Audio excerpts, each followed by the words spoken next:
আমানতকারীর pocket কেটে নবগঠিত সম্মিলিত ইসলামী ব্যাংককে মুনাফায় নিতে চায় নিয়ন্ত্রক কর্তৃপক্ষ। ধারণা করা হচ্ছে অন্তত 30,000 কোটি টাকা কৃত্রিম আয় হবে এই বিতর্কিত সিদ্ধান্তে। আমানতকারী বিশ্লেষক সবাই অসন্তুষ্ট বাংলাদেশ ব্যাংকের এমন একতরফা সিদ্ধান্তে। সংস্থাটিতে রয়েছে ভিন্ন মত। আর শরিয়া মানদণ্ড অনুযায়ী মুনাফা না দেওয়ার সুযোগ নেই বলছেন অনেকেই। সাইদ আরমানের রিপোর্ট। অনেকটা বল প্রয়োগ করে 5 ইসলামী ব্যাংক মার্জারের পথে অন্তর্বর্তী সরকার।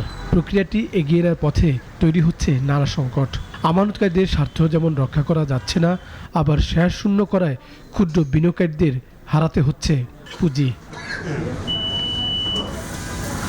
এসব ব্যাংকে 76 লাখ আমানতকারী, আর মোট আমানত 1,42,000 কোটি টাকা।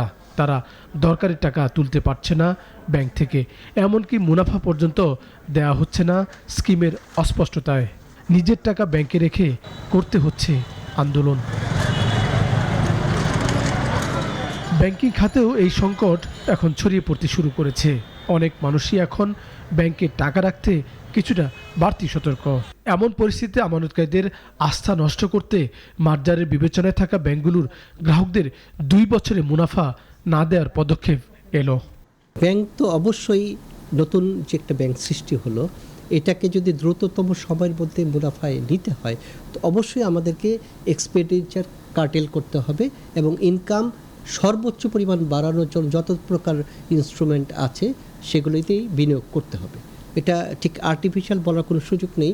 তথ্যপত্র বলছে মার্জারের আওতায় নবগঠিত সম্মিলিত ইসলামী ব্যাংককে দ্রুত মুনাফা দেখাতে চায় বাংলাদেশ ব্যাংক।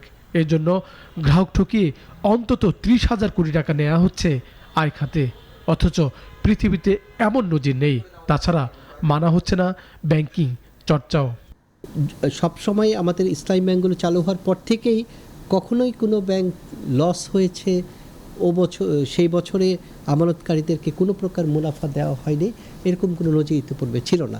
যার ফলে স্বাভাবিকভাবে মানুষের মধ্যে, বিশেষ করে আমানত যারা রাখেন তাদের মধ্যে একটা বদ্ধমূল ধারণাই ছিল যে আমরা পরিমাণ পার্সেন্ট সুদ হার বা মুনাফার হার যাই হোক না কেন কিছু মুনাফা আমরা অবশ্যই পাবো।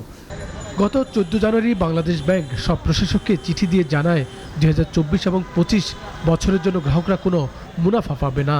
তবে যারা তুলে নিয়ে গেছে তাদের ক্ষেত্রে কি হবে সেটি অমীমাংসিত। তাছাড়া শরিয়া আইন মোতাবেক এমন পদক্ষেপ নেওয়ার সুযোগ নেই। লুটপাটের দায় কেন চাপানো হচ্ছে আমানতকারীদের প্রশ্ন সেটি। সাইদ আরমান, নাগরিক, ঢাকা।